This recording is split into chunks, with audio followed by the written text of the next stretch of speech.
You know who it is, the horror flick, Digger Ditch, Super 6, Bigg Mitch. And I'm kicking in doughs and roll 3 O's. And I'm bringing 28 101s because we Vegas sons. It's the Chronicles. And we're in the Meadowlands. Yeah, you in the Meadows, man. And you already know what made me. 530. What that mean? Oh, that boy's a desert baby.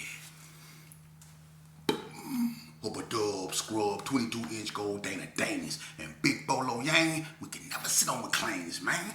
Welcome to Vegas Chronicles with the whole Super 6, Mr. Digger Ditch, Bigg Mitch. And today, like any other day, y'all know what we do. We kick actual factuals with no additives and no preservatives. Just run uncut like what? Like summer sausages and crackers. You already know. Shout out to everybody that's been rocking with your boy, man. Shout out to everybody that's been supporting my platform. Let's jump right off into it. Well, if it ain't one thing, it's another. Word to the mother. Hey, look. I did a video, and it was about the top 10 hardest Gersons, Bloods, and Crips, right? I wasn't glorifying nothing, man. I was just telling y'all what went on out here in Vegas and, you know, who was the hardest this and who was the hardest that. But as usual, there's always a heckler, or whatever you want to call him in the back. You know, some people seem to think Vegas is weak. Vegas is joke. Like, some dude came on my platform and said, man, ain't no gangs out there in Vegas. Yeah. All right, look, man. I don't know if that be the police. I don't know who it be, but I'm not going to entertain that type of rhetoric on my platform, man. I know it's people, you know, when you do podcasting and when you do content, you know, people go, you know, troll and people go say stuff you're not going to like, man. You know, and it's my job and, you know, to ignore that and do what I do. And that's what I'm going to continue to do. I don't entertain that type of stuff. You know what I mean?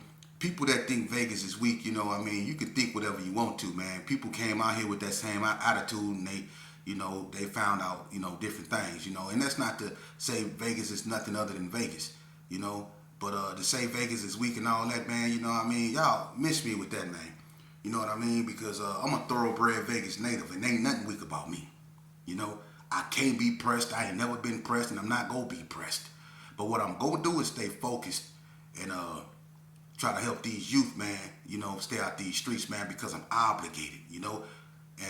And we as black people need to get up out that mentality on which state is the hardest state and all that, man. You know what I mean? It's not about that, you know. But let's move on, man.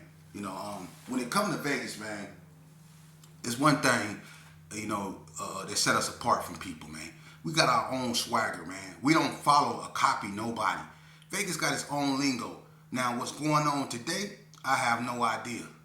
You know, I've been disconnected from the streets for a very long time, man. But I know this year, man, when I was in the streets, we wasn't trying to be like nobody but ourselves, you know? And that's real. And that's not to disrespect no one from, you know, from nowhere, but Vegas, stand on Vegas, you know? And it's always been that way, man, you know? And one thing about us, our neighborhoods out here, you know, I mean, of course, you know, with the Crip and the Blood thing, we know where that come from, but at the same time, Vegas put its own twist to it. You know, most of Vegas gangs out here are homegrown, like Sydney Sioux, Bonanza Village, Valley View, Vegas Heights, 40 Block, Gerson Park, Cary Arms, Del Monte Co, Donna Street, White Street, you know, all these neighborhoods is homegrown. And just because you got the rolling 60s out here, man, you know, I mean, let me explain something to you.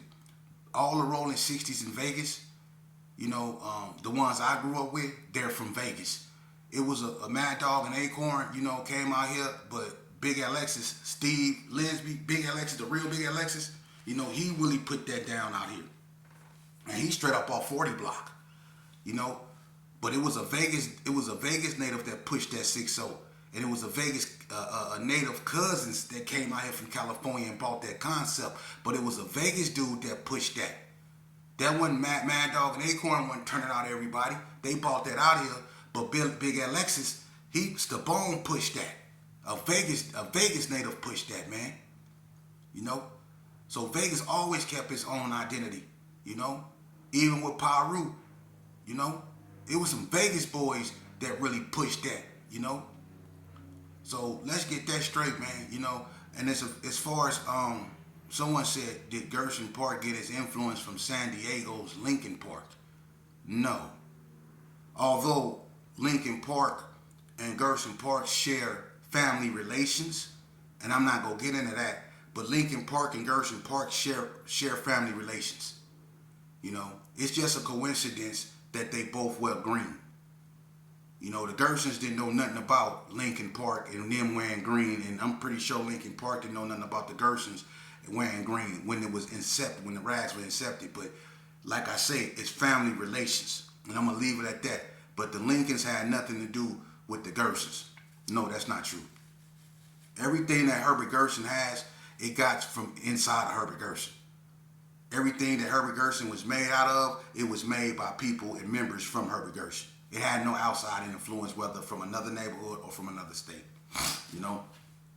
And just like, you know, even though the GQs became Crips, they didn't get their color blue from the Crips. They got it from the Slip Mouth Liquor Bull on the can. I already said that. You know what I mean? So Vegas has its own influence when it comes to that. You know what I mean? But yeah, I want to talk to y'all about something, man. You know, I was talking to one of my friends the other day, and I'm gonna tell you something. I used to be in this place called Nevada Youth Training Center, right? And it was like the CYA of Vegas. We didn't stay in there a long time. I mean, you can get up to a year or whatever up in there, but normally it's usually 6 months, you know, just before they start sending us to Tennessee. But this back in 86, 87, you know what I'm saying? Probably mostly 86, 87. And I remember I was in this health class, man. And in this class, it was me, Fat Dad from Playboys, Rod T from West Coast Bloods, Burger B from West Coast Bloods, Scarface from West Coast Bloods, Bunte, it was Donald Jackson, who else?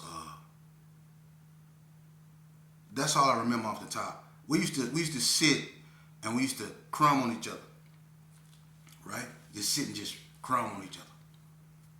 And even though we was from different neighborhoods and you know our neighborhoods didn't get along, you know, and this right about the time, you know, the incident at the Comfort Inn happened, so things were intense. But we still kept it cordial amongst us, even though it was fights here and there. But we used to sit in the classroom and we used to just crumb. Rod T from West Coast Blood was probably the hardest crumb of us all. Oh, and Boo Rock was in the class from West Coast. He barely talked. Boo Rock used to just sit there and draw on his page. You know, Drew Rock he can strike up real good. So Boo Rock used to sit and draw on his page. Boo Rock didn't do too much talking, but people knew not to mess with that dude. You know, Boo Rock was quiet, but Boo Rock could smash you. Boo Rock wasn't no joke. He didn't do no talking. You know, so we used to be in this class, man, and we used to just be crumbing on each other. And you know, I never thought in a million years, you know, that while we were sitting there crumbing on one another, that Fat Dad, you know, would be gone. Fat Dad, it's not here no more. Bunte, he's not here no more. Burger B, he's not here no more. Rod T, he's not here no more. You see that? All them guys in that, they all gone. They all gone. And it ain't just that. The first down the street Crip to ever come to Elko was Tater Chips, Dante Williams. He not here no more. One of the most feared down the streets to come to Elko. One of the most feared down the streets that ever came to Elko, and he was quiet too, was Dan Lope. Dan Lope been big. He was always a pit bull looking, stocky, beady eyed. You know, he was a, you know, wide nose, big old, you know what I mean? Dan Lope wasn't no joke. He wasn't no joke on the street, and he wasn't no joke when he came to Elko. He was feared, Dan Lope. Dan Lope ain't here no more. You see where I'm getting at with this? Big Bo, Lazy Pete, gone. Spanky Boo, Sean Jernigan, gone. Boosie B, Brian Banks, gone. Kip Nut, Kippy Glover, gone. Christopher Schultz, gone. Y'all see where I'm going with this, man? Oh, and Flab from 6-0, he was in the class with us too. Flab, gone. Bo Dollars was up there with us. Bo Dollars, gone. S-Hog was up there with us. S-Hog, gone. Houdini, Henry Amaryllis, he was up there with us. He gone. Blue Brain from Delmonico, he gone. Mon from Rolling 50, he gone. Shot Mink from Peru, he gone. Come on, man. Y'all don't get it, huh? You youngsters up out here, man, y'all running around, man. Y'all Marvin the Martian looking ass. Y'all running around here, man, with these little blickies, man. Y'all think this ain't no game, man. I want y'all to live. That's why I be coming here every day, putting my ugly face on this camera, trying to talk to you youth, man, because I want y'all to live, man. What's wrong with that? Check this out, youngster. Ain't nothing you can pull out your pocket that ain't already been pulled. Ain't nothing you can point and bust at somebody that ain't already been pointed and bust. There's nothing you can do in this game that ain't already been done more than once, man. So why you keep imitating clowns, man? Because that's all we was doing. We was clowning and we was in a circus. That's all you youngsters doing. Y'all don't want to hear this. You don't. But that's what I don't get. This is what I don't get. Right now, when I'm on this camera talking to you, you don't want to listen to me. A lot of y'all do, but some of y'all don't want to hear this. It ain't gangster. Because I'm not telling y'all how y'all big homies did this or how y'all big homies did that. Or I ain't telling y'all who telling. Or I ain't telling y'all who really ain't who they say they are. See, that's what y'all want to hear. You know? But when y'all up in there and y'all got them 40 to lie, I was in there with you, so you can't lie to me. I was in there with you. I done been in there with a bunch of youngsters who sat in my room and cried like babies because it finally dawned on them how much time they really had. See, you could go to prison and you could run around there with your homies smoking spice and trying to get into stuff and doing your little click banging and take fades and go to the hole and all of those stuff, man. But I'm going to tell you something about that. When that 7th, 8th, 9th, 10th year kick in, you going to want to do something else. When you done been to every prison in the state of Nevada, right? And it's just becoming old to you. And you see your homeboys get out constantly. Some of them not gonna come back. Sorry. But some of them ain't gonna make the journey. But when you constantly do that, and it dawn on you that the joke's on you, that no matter what, when you wake up in the morning, you still gonna be locked up. Then you gonna realize, dang, I should have listened to OG. Yeah, you should have listened to OG. Because see, I'm going to tell you the truth. You want to know the truth, youngsters? I want to tell y'all the truth. I'm going to tell you the truth right now. Your homeboy's telling. Your homeboy's telling, man. And it ain't about finding out who telling, because you're not. They telling, though. Your best thing is to get away from them. Because you can't stop people from telling. Just like you can't stop people from talking. And we all know we can't stop people from talking. And if you can't stop people from talking, how the hell you think you gonna stop them from telling? It's not gonna happen. Get away from your homeboys. They telling. If you from a neighborhood and it's 50 of y'all, 40 of y'all telling, and 3 of y'all thinking about telling.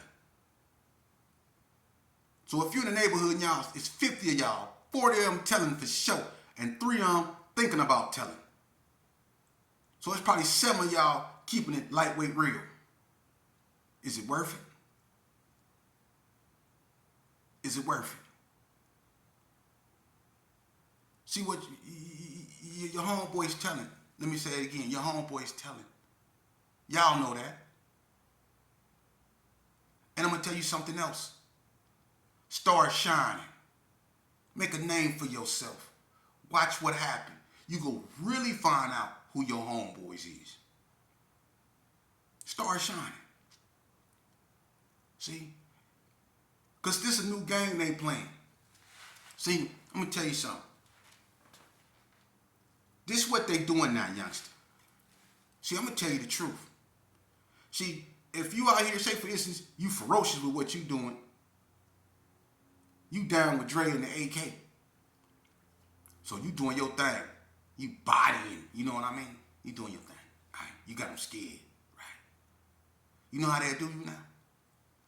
Not only will they backdoor you, not only will your own get you, but they got a new thing they doing. And y'all know I'm not lying. Watch what I tell you. These cats will see you, and you won't see them. And they know you keep that blicky. They know you keep it. right? They'll call the police and tell what you got on, describe you and everything, and say you got a blicky. Then they'll go get with their homeboys and they'll tell their homeboys, hey, I called the police on that dude. Hey, the police finna go get that cat. Watch this, watch this, watch this. And they'll sit back and they'll watch the police ride up on you and possibly unalive you and laugh about it, knowing they told on you. Yeah, that's how evil and vindictive these in these streets, man. They'll tell on you just to get you, just to hurt you.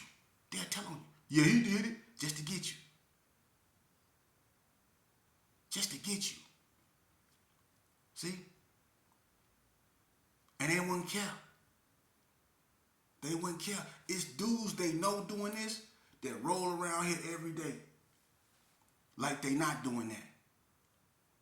So what you setting yourself up for failure for, youngster? It's not about you getting in the game and purifying it, because that ain't gonna never happen. The game ain't never been pure. We broke the code the day we started gang banging. We broke the code. And you know what the code was? The one our mamas and grandmamas instilled in us. The code of civility. We broke that code the day we started gang banging, so it ain't no code. That fictitious stuff they be telling y'all, that stuff, silence is golden, or you gotta live by the code and all that old stuff, it ain't no code. We broke the code the day we started gang banging. These dudes ain't playing by no code, man. Ain't no rules. These dudes will sell you out. These dudes will backdoor you, man. Youngster, you setting yourself up for failure. Your best bet is if you have a child. The most precious thing you can give it is not Jordans. It's not money. It's time. Quit giving these institutions and these so-called white folks all your time. See? Because that's what I did. I gave them 20 years of my time. I can't get that back. My homies can't get that back. My homies didn't come visit me when I went to the parole board. They didn't write no letters on my behalf to the parole board. I did every day by myself. And you are too. Just like when you leave this earth, you're going to leave here by yourself. So learn to love yourself. Ain't nothing wrong with loving your homeboys if that's what it is. Love those that love you, but don't let love mess up your vision. For real. Youngsters. Hey, look.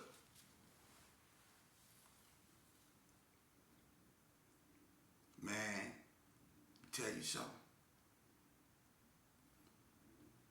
Let me tell you something, man.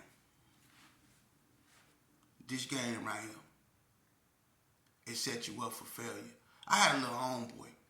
I ain't gonna say his name, but if you know, you know. And you know, I'm gonna just say it like this here. If you know, you know. I had a little homeboy, man. And he wanted to be known. He wanted to be in this game. Right? And he was known for doing weird stuff. He just wanted to get his name out there. But he was smoking substance, you know. He was messing with that water. And you know, he got his name out there, but it was for doing stupid stuff, man, you know. And he was one of those dudes that wanted to be known. He wanted to be known in the game. It was obvious because he'd do anything. But somebody messed around and gave him a gat, right? And that's who I blame, the person that gave it to him, because they knew his mentality. So he playing with it or whatever, full of that water. And he was, I guess, around his little brother or whatever, but he was playing with it or whatever. Make a long story short, he decided he wanted to play roulette. Full of that water.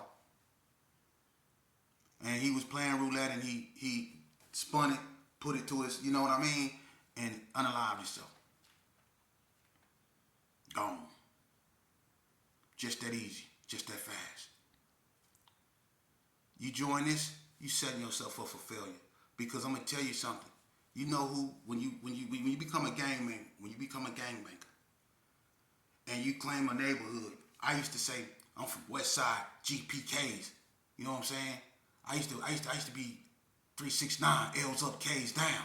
You know, and I used to be with that life, man. But one thing I realized, and I used to know it was there, but I used to be evil and I thought it was cool. I thought it was gangster, you know. But when it came to that gang banging thing, you know, want me to tell y'all the truth, man? If you really, really bang, you met the devil. Y'all ever met the devil? I met the devil. Did you? It's a bunch of y'all that have, and you scared to admit it. Because you can't explain it. But when you open yourself to that type of evil, when you set your mind like that, it's called frequencies. See? Just like when you're receptive to God. When you go to church and you see people go to church every Sunday and you ask yourself, how could they always, you ever seen them people that go to church every Sunday or they go to the mosque every Friday, or you know, they were just religious people, how they walk around and they be glowing and they never in a bad mood, they always smiling, they'll give you their last, and you be running around there, you know, with hangover, stomach hurting, and you always see these people, they be smiling, they be smelling good. It's just, you know, when you gang banging, you open that realm up, man, and you allow demons into your world. You do. And people know I'm not lying. You allow demons in there, man. And they get inside you, man, and they pervert your thought, they pervert your reality, and you go out there and you do stuff. Next thing you know, you're in a cold cell with some tweakers. Cold, sitting up in there. Then you realize what you did. Them big old dungeon keys opening and closing doors. The stench of people squatting is overtaking the room. And you sitting in there until they take you upstairs. And you looking at your booking paper and it says, you know what? And you go back to sleep because you pray it's a dream. You pray it's a dream. You go back to sleep and you wake up and that paper's still right there with that black writing on it. You see? Don't do that to yourself, youngster. Don't put yourself in a situation to where you in a cell fighting a paisa over a phone. Don't do that. I'm going to tell you something. When your mama tell you she love you, listen, because she do. We want to listen to our mama when we locked up. When our mamas tell us she love us when we locked up, we really hear it, don't we? We feel it, huh? When you locked up. Why you don't hear it or feel it when you out here? You really love your children and your girl when you hear their voice on the phone when you locked up?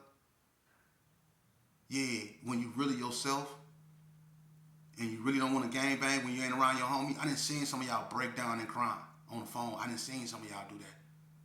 You see? So why you don't show that same type of humility and affection to your children and your female now? Quit giving everything you stand for to your homies, man. Don't take yourself for granted. And don't let your homies take you for granted.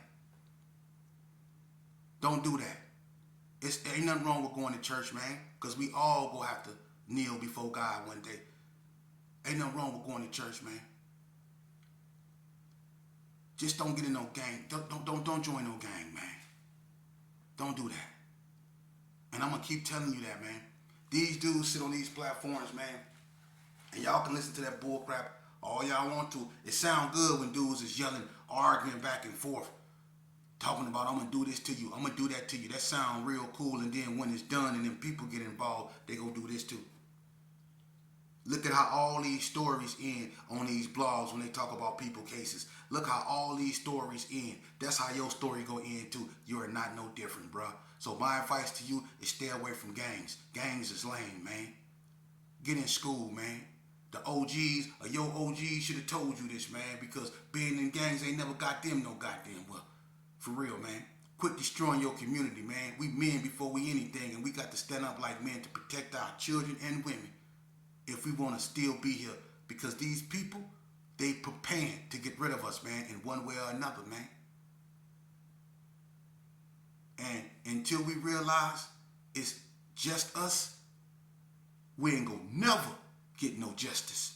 Until we realize it's just us, we ain't gonna ever get no justice. Don't you ever forget that, man. And Hubbard Dub will be back tomorrow, with something bigger and better. I don't bring nothing but bangers fresh up off the stove. Y'all know, and I'm gonna bring them in droves. And I ain't coming from Bohemian Grove. Bigg Mitch from Super 6 tomorrow. You already know. Hubbard Dub, scrub.